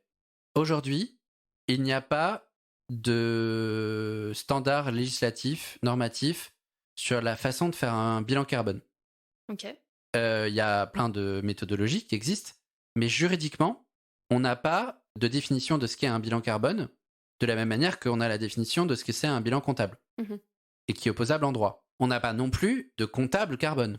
Il existe des cabinets de conseil qui peuvent venir auditer un bilan carbone, mais pourquoi est-ce qu'on oblige les entreprises à faire une comptabilité financière et pas une comptabilité environnementale, avec la nécessité de faire en sorte que ces comptes soient analysés et établis par un comptable environnemental, si j'ose dire. Et de la même manière, pourquoi est-ce qu'on a obligé certaines entreprises de taille moyenne ou grande à faire certifier leurs comptes une fois, 2 fois par des commissaires aux comptes, alors qu'on n'oblige pas un bilan carbone à être non seulement établi par un comptable carbone, mais certifié par un commissaire aux comptes carbone. Et pourquoi est-ce qu'on n'a pas une déontologie de la comptabilité carbone? Et pourquoi est-ce qu'on n'a pas même une autorité des normes comptables carbone? Tout ça, ça me paraît indispensable comme ordre juridique pour éviter que les entreprises puissent jouer sur le flou des règles pour une raison toute simple. D'abord, c'est parce que du coup, ça rend la chose ingouvernable, mais aussi ça crée de la défiance. On en revient au sujet de la confiance et de la qualité de la démocratie. C'est que à partir du moment où les citoyens considèrent que, un peu par défaut, parce qu'il y a eu beaucoup de précédents, les entreprises qu'ils engagent font du greenwashing, et ben on rentre dans une forme de triangle de l'inaction où l'État demande aux entreprises de s'engager, les entreprises disent c'est les consommateurs qui doivent nous donner le signal, et les consommateurs attendent des mouvements de la part de l'État et des entreprises. Et tout ça est absurde. Et ça vient du fait que dans la planification écologique, on n'a pas encore activé tous les leviers normatifs qui permettent de faire en sorte que les règles du jeu soient claires et que donc tous les acteurs puissent tirer dans la même direction. Je vais un peu plus loin. Imaginons qu'on ait ce système de comptabilité carbone légal. Avec tout, continue la comparaison avec la comptabilité économique et financière. Quand on aura ça, on pourra être beaucoup plus efficace dans notre stratégie nationale bas carbone. C'est quoi notre stratégie nationale bas carbone? Notre stratégie nationale bas carbone, elle consiste à déterminer par filière économique des objectifs de réduction des émissions de gaz à effet de serre. C'est très performant, mais ça reste à l'échelle d'une filière. Pourquoi? Parce que à l'échelle microéconomique, c'est-à-dire des entreprises et notamment des plus petites, on n'a pas forcément de visibilité sur leur empreinte carbone. Or, si toutes les entreprises, petites, moyennes, grandes, avec peut-être des niveaux de complexité plus ou moins élaborés selon leur taille pour faire un bilan carbone, avaient l'obligation d'avoir une comptabilité carbone, eh ben, on pourrait passer des objectifs à l'échelle d'une filière de réduction des émissions à des objectifs plus fins à l'échelle des entreprises. Alors vous allez me dire, oui, ça existe déjà grâce au système du marché des quotas carbone à l'échelle européenne pour les très grandes entreprises. Ok, ça a des effets d'entraînement sur certaines filières, mais c'est pas suffisant. Et le sujet, c'est de descendre au niveau des ETI, c'est de descendre au niveau des entreprises plus petites, de sorte que chaque acteur économique soit comptable tant sur le plan financier que sur le plan carbone. Je prends toujours l'exemple carbone parce qu'il faut bien prendre un exemple et que celui-ci est assez parlant. Mais j'en reviens à ce que je disais au début. le carbone, c'est pas l'alpha et l'oméga de la transition écologique, loin s'en faut, la biodiversité fait aussi partie. Il se trouve que c'est juste beaucoup plus complexe à mesurer et évaluer que le carbone.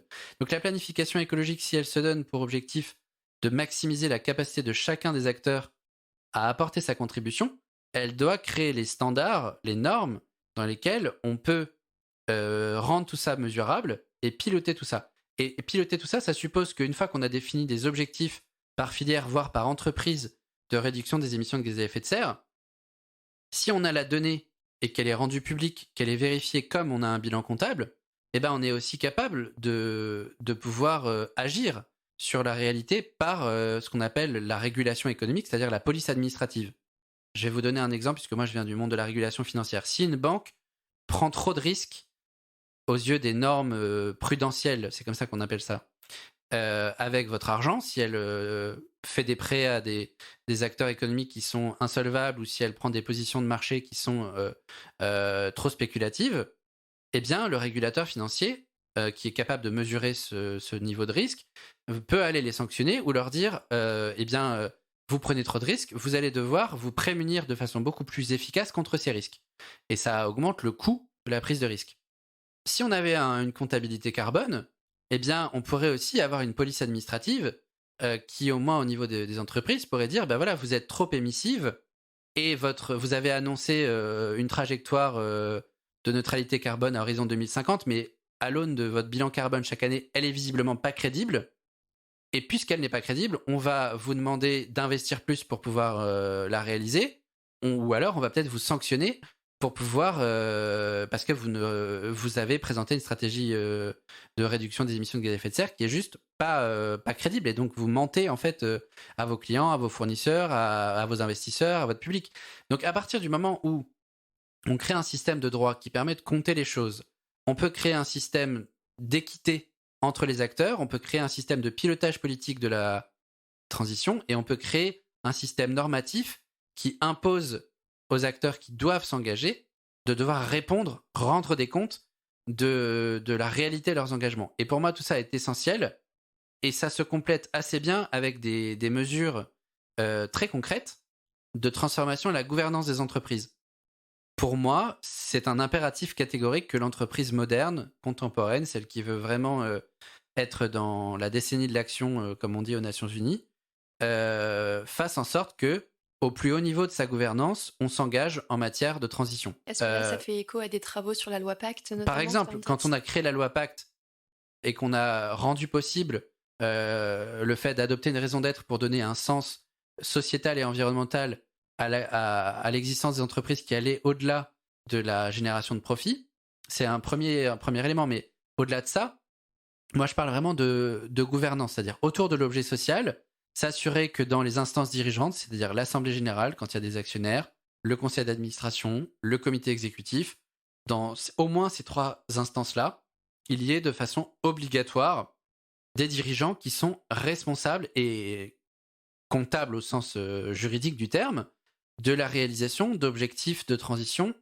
à l'échelle microéconomique. Et moi, je ne comprends pas qu'au moins pour les entreprises du CAC 40, ou les entreprises de cette surface, si j'ose dire, on n'ait pas une obligation légale d'avoir un comité du développement durable qui s'assure que c'est pas juste une annexe du rapport comptable en ayant quelques éléments sur la RSE, mais qu'on ait, comme on a un comité des risques, comme on a un comité des rémunérations, comme on a un comité d'audit, comme on a un comité d'éthique, qu'il y ait au sein du conseil d'administration et dans le comité exécutif, des dirigeants qui mettent au cœur de la stratégie de l'entreprise la transition écologique, pour une raison toute simple, c'est que aujourd'hui, on est très clair sur le fait que on n'atteindra pas nos objectifs, ceux de l'accord de Paris sur le climat, sans rentrer dans une forme de sobriété, pour l'instant elle est un peu subie, dans une forme de sobriété choisie. Il ne peut y avoir de sobriété choisie que s'il y a des dirigeants qui font d'un projet plus sobre le projet de développement de leur entreprise, de leur territoire, de leur collectivité, de leur organisation. Et ça suppose que ça soit obligatoire dans la gouvernance, de la même manière qu'on a réussi à faire avancer l'égalité entre les femmes et les hommes en imposant que dans les conseils d'administration, il y ait une forme de parité qui existe. Je pense qu'il y a, voilà, en changeant la structure, que ça soit de façon macroéconomique avec la façon dont on fait un peu notre comptabilité, que ça soit de façon économique dans la façon dont on contrôle les entreprises. On a inventé il y a des dizaines d'années l'inspection du travail. Il serait grand temps qu'on ait l'inspection du climat qui puisse exister. Et pour qu'elle puisse faire son travail, eh ben, elle a besoin d'une comptabilité carbone. Et ça suppose aussi de changer les gouvernances d'entreprise. Pour une raison toute simple, c'est que sans ça, on va subir le dumping écologique, le cynisme des consommateurs qui vont se dire bah du coup c'est pas ma faute donc je m'engage pas et donc je me retire de la course. On va subir le désengagement des entreprises les plus vertueuses et on va subir du coup une incapacité à faire de cet objectif de transition pas forcément quelque chose qui est un impératif parce que les conditions physiques nous l'imposent, ce qui est en réalité le cas, mais quelque chose qui vient naturellement parce que ça devient le cœur du projet de toute organisation, y compris de la société, parce qu'on a créé les structures de décision qui font que ça devient le centre de gravité de la décision. Et ça, c'est à mon avis la condition de possibilité d'une transition écologique qui soit réellement désirable. Ok, si je résume les principales idées là donc que tu nous partageais pour maximiser l'impact de tous les acteurs, donc grâce à la planification, on va avoir créé un contexte politique et institutionnel plus efficace, créer des normes plus engagées, et donc ça découle par exemple la mise en place d'une police de la comptabilité carbone, si je peux l'appeler comme ça, On pourrait l'appeler comme ça, oui. d'une comptabilité carbone plus forte chez les entreprises et normée. Et par ailleurs, je précise un truc parce que tu résumes ça très bien, et ça va aussi pour l'État. L'État a expérimenté au cours du dernier quinquennat son budget vert. C'est-à-dire pour 1 euro dépensé de l'argent de l'État, quel est l'impact carbone de cet euro?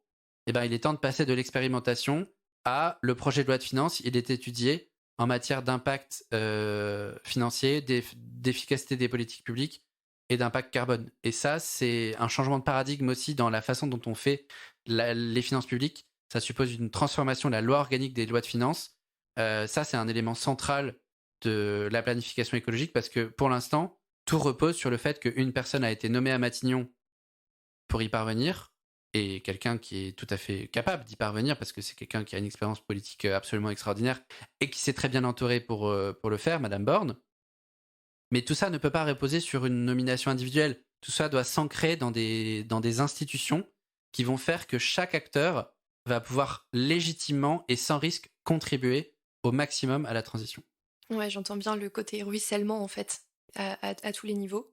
Et donc si je finis de résumer, on a donc le 4e point qui est plutôt sur la gouvernance des entreprises qui s'inscrit dans la continuité de la loi Pacte, avoir comme tu le disais des comités de conseil, enfin des comités de développement durable au sein des grandes entreprises françaises.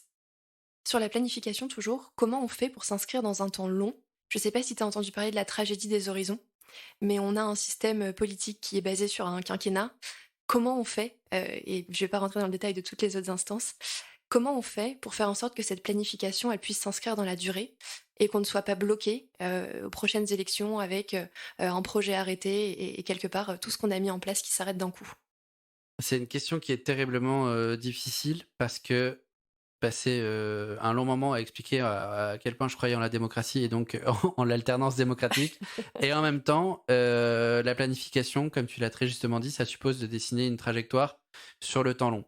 Alors, du coup, il y a un défi puisque ça veut dire qu'on peut faire disjoncter le plan.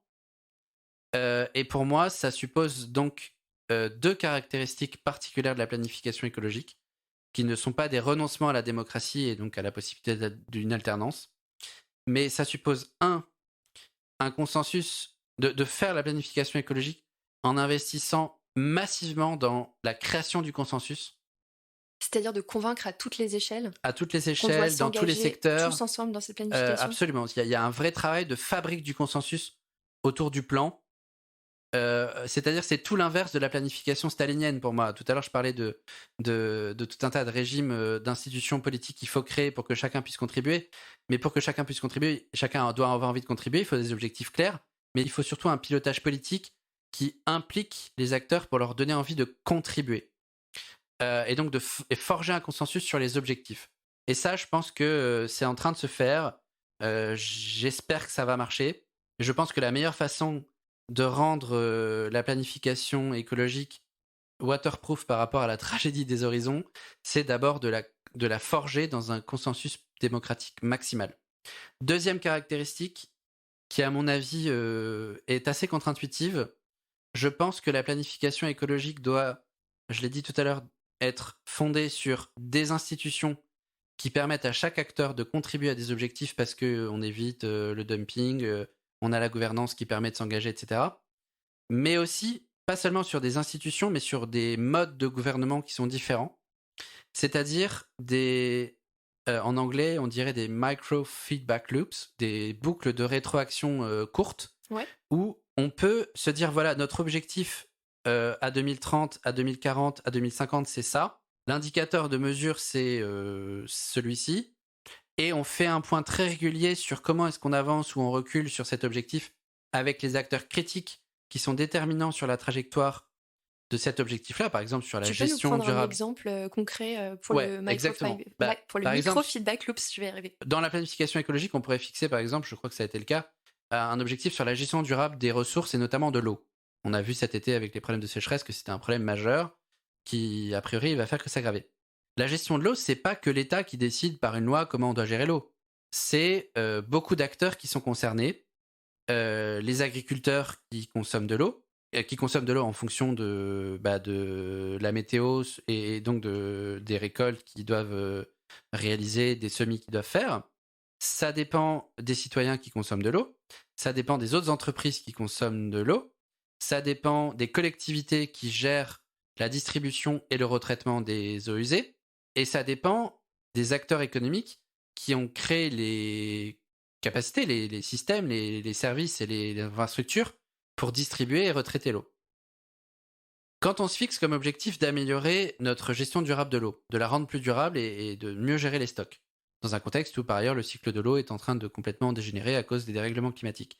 Si on se parle une fois tous les 4 ans ou tous les 5 ans parce que notre stratégie nationale de gestion de l'eau, elle est à horizon 3 ans, 4 ans, 5 ans et qu'à chaque fois il faut 1 an pour la mettre au point, ça c'est la logique technocratique de la planification, eh ben ça va être assez difficile de faire face à une évolution de plus en plus rapide du phénomène.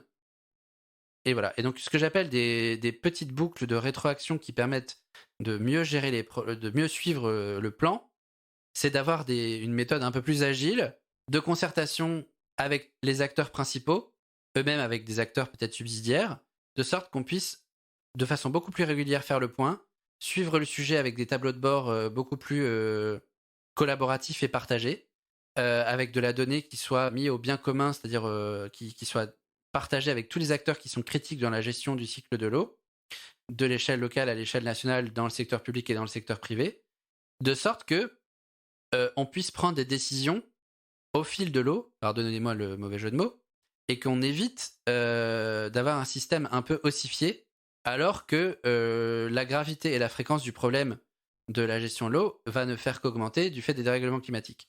Et pour moi, c'est un peu ça la différence entre une planification un peu soviétique, on a un grand plan quinquennal et on se dit à horizon 5 ans, on va faire ça, et quand on arrive à 4 ans du début du plan, on se rend compte qu'on a fait un quart du chemin, et donc il va falloir faire 3 quarts du chemin en 1 an, ça foire à chaque fois. Mhm. Ce qu'il faut, c'est que les acteurs restent en contact constant, avec des tableaux de bord partagés constants, des données partagées constantes pour suivre le problème, qui continuent de se parler, qui prennent des décisions de façon beaucoup plus régulière et fréquente, de sorte que le plan, ça soit pas juste un objectif lointain, une trajectoire, et puis des rendez-vous une fois tous les 36 du mois, mais une sorte de conversation permanente qui permet d'avancer. Et ça, je pense que c'est un mode de gouvernement qui est différent. Et ça, ces instances-là, tu les imagines composées de plusieurs acteurs? Oui, alors je pense qu'en fonction des objectifs qui peuvent être fixés en matière de planification écologique, ça doit se configurer différemment. Mais par exemple, tu vois, c'est intéressant, je crois que c'était aujourd'hui ou hier, après son retour de la COP27, le président de la République a décidé de réunir les 50 entreprises les plus polluantes de France. C'est super Pour la décarbonation de l'industrie. Voilà, Ouais. pour leur dire, vous avez un rôle critique à jouer dans la décarbonation de l'économie française. Et ben peut-être qu'il faudrait se dire que ce rendez-vous, il n'a pas vocation à se faire une fois toutes les COP, c'est-à-dire une fois par an. Et puis juste avec le président et les PDG à l'Élysée, parce que c'est un moment symbolique fort. Peut-être que c'est un dialogue continu qui doit avoir lieu une fois tous les trimestres sur la base d'une comptabilité carbone clairement établie, avec les autorités. C'est ça que je veux dire, c'est que il faut sortir de la logique de le grand plan avec le grand planificateur, l'État tout-puissant et des objectifs très clairs, hyper articulés, très technocratiques, etc. Mais il faut évidemment ça, il faut la vision, mais il faut aussi et surtout des institutions qui permettent à chacun de s'engager au maximum. Il faut que les objectifs soient fixés de façon la plus ambitieuse, avec le consensus maximal dès le début, et il faut que la planification, ça soit une très longue conversation, et que jusqu'à la fin de l'atteinte des objectifs, si tant est qu'on s'en donne vraiment des ambitieux, eh bien, on se parle de façon extrêmement régulière avec tous les acteurs critiques pour pouvoir ne pas lâcher la rampe, en fait. Un plan qui est juste un rapport sous une étagère, ça sert pas à grand-chose. Ça doit être plutôt presque conçu comme l'ordre du jour d'une réunion qui a lieu tous les mois, tous les trimestres, tous les semestres, sur la base de données objectives et partagées qui permettent à tous les acteurs qui ont vocation à changer la donne de s'engager. Ouais, si je retiens une phrase là de ce que tu viens de dire, enfin, si je résume en une phrase, ce serait vraiment que la planification infuse et fasse partie de notre quotidien à tous, en fait. Absolument, et moi, pour aller dans ton sens, je plaide pour que, par exemple, tout à l'heure, on parlait de la transformation des entreprises. Au moins dans les grandes entreprises, je suis convaincu que l'avenir, c'est que, au niveau des comités exécutifs, on ait un dirigeant qui soit à la fois chargé de la stratégie, de l'innovation et du développement durable. Et presque que ces fonctions soient intimement liées, parce que c'est là où on peut réellement transformer le modèle économique d'une entreprise au service de la transition. Je dis pas que je suis pas anticapitaliste au point de dire où les entreprises doivent arrêter de rechercher le profit et se focaliser sur la transition. C'est pas du tout le sujet. Le sujet, c'est juste de se dire si on s'attaque pas au modèle économique, et ben en fait, on risque de ne pas transitionner du tout.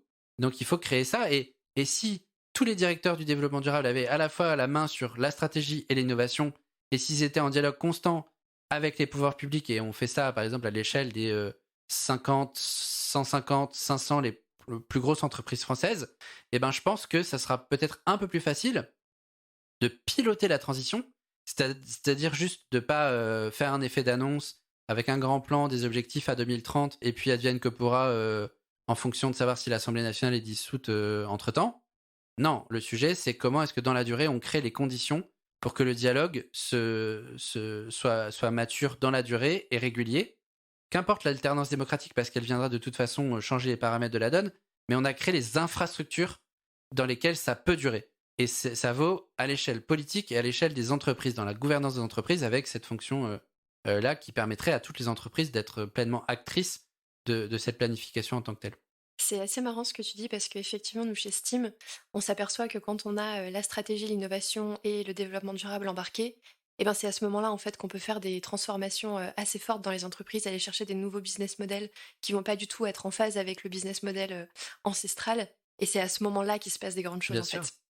Écoute Thomas, c'était très intéressant de discuter avec toi de planification, de pouvoir vraiment rentrer dans concrètement comment ça va s'articuler, qu'est-ce que ça va avoir comme impact, enfin de façon bien sûr désirable, parce qu'on n'est pas rentré dans le concrètement aujourd'hui, comment ça se passe. Là pour cette dernière partie, on arrive à la fin de l'interview. On a beaucoup parlé ensemble des moyens, le débat public, l'action des jeunes, et l'action aussi des COP. On a bien sûr parlé de planification, mais on n'a pas trop parlé de ton futur désirable à toi. Donc j'ai bien compris que tu y allais de plein de moyens différents. Mais à quoi ressemble, Thomas, ton futur désirable? Qu'est-ce que tu imagines? Oh, waouh. On finit avec un peu de philosophie. Mon futur désirable à moi, eh ben, je pense que je pourrais le résumer un peu. C'est pas pour faire de la pub ni pour ramener ça à mon organisation, mais en fait, c'est assez intimement lié. Mon futur désirable à moi, c'est qu'on ait créé les conditions géopolitiques dans lesquelles on peut avoir un futur qui soit vraiment souhaitable pour les générations futures. Moi, honnêtement, mon inquiétude principale, elle réside dans le fait que les rivalités de puissance nous empêchent de faire la transition. Pour moi, c'est pire encore que le greenwashing, c'est pire encore que le désengagement politique, c'est pire encore que tout le reste. C'est le fait que, concrètement, un État en guerre, qu'est-ce que vous voulez lui demander de faire la transition écologique? Ou une population en guerre, elle est en train juste de jouer sa survie, quoi.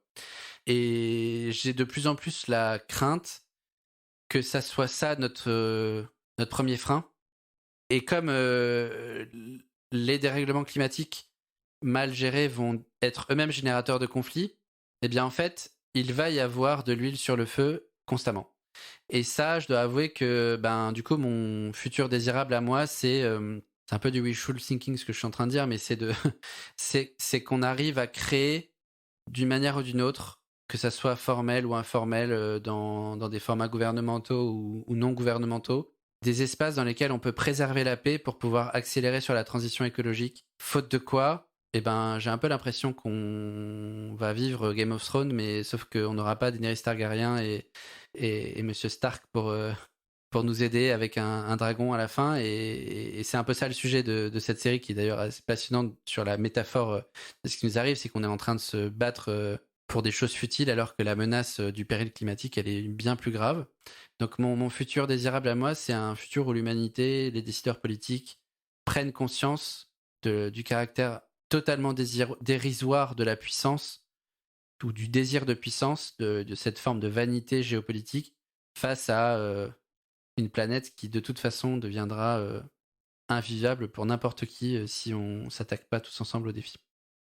Merci. Désolé, je suis pas très réjouissant dans mon futur désirable à moi, mais je vois le danger se cristalliser à cet endroit-là et c'est là que j'espère que les choses vont changer. Oui, bien sûr, et je te remercie de nous partager tes craintes. Effectivement, quand je pose la question, j'ai aucun préjugé de si ça va être super joyeux ou super triste.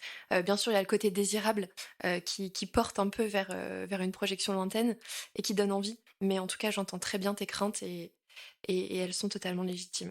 Thomas, on arrive à la fin de ce podcast. Merci beaucoup. Merci à toi. Est-ce que tu as quelque chose à rajouter pour conclure, un message à nos auditeurs? Si tu le souhaites, la parole est à toi. Je vous encourage à tous vous engager. Ça, c'est quelque chose que je suis très heureux de pouvoir dire en conclusion. C'est tout ça est compliqué, tout ça est complexe, tout ça est flippant, anxiogène. C'est parfois même difficile à intégrer dans le quotidien quand on a une vie de famille, une vie professionnelle ou des difficultés tout simplement. Mais s'engager, être dans l'action, c'est probablement le meilleur remède contre le pessimisme ou le fatalisme et aussi la meilleure façon de faire avancer le schmilblick. Donc Et on s'engage dans quoi?